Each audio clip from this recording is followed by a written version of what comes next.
చిరంజీవి గారితో చాలా గారాలు పోతుంటాను నేను. సార్ నేను మీకు మంచి హిట్ ఇస్తే నాకేం చేస్తారండి అట్లాంటివి. నేను ఏదో సరదాగా గారాలు పోయా.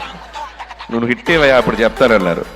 అంటే నేనేదో సరదాగా హిట్ ఇచ్చి చెప్తానంటే ఏదో ఉంటుంది. ఆయన ఏదో రేంజ్లో గిఫ్ట్ ఇస్తారనుకుని ఒక రేంజ్ రోవరే గిఫ్ట్ ఇచ్చేసేంత ఇది ఇచ్చడం అంటే నాకైతే ఇంటికి పిలిచి ఊరికే సరదా పిలిచారు, రావే ఇంటికి అన్నారు. అదేంటి ఈవినింగ్ ఫంక్షన్లో కలుస్తున్నాం కదా అని చెప్పి వెళ్ళాను. డ్రెస్ కూడా ఫంక్షన్ కానీ రెడీ వెళ్ళిపోయాను. వెళ్ళేసరికి చూస్తే షాక్ అయిపోయాను నేను. And thank you so much Chiranjeevi గారు, thank you so much. And it's not about the gift. అండ్ ఆ గిఫ్ట్లో నేను ఆయన నా మీద చూపించే ప్రేమను చూశాను. అండ్ ఆ ప్రేమకి thank you sir, thank you so much. And ఆ వెలకట్లేను ఆ ప్రేమను నేను. Love you so much. Nayanthara గారికి అండ్ అనిల్ రాపుడి నాతో సినిమా మళ్ళీ చేస్తావా లేదా అది నీ ఇష్టం. అది అందుకనే కారు వచ్చేస్తుంది ఇంకెందుకు అనుకోవచ్చు, పని అయిపోయింది. అయితే చెప్పు హెలికాప్టర్ ఇస్తావు, చెప్పు పని చేస్తానంటావు.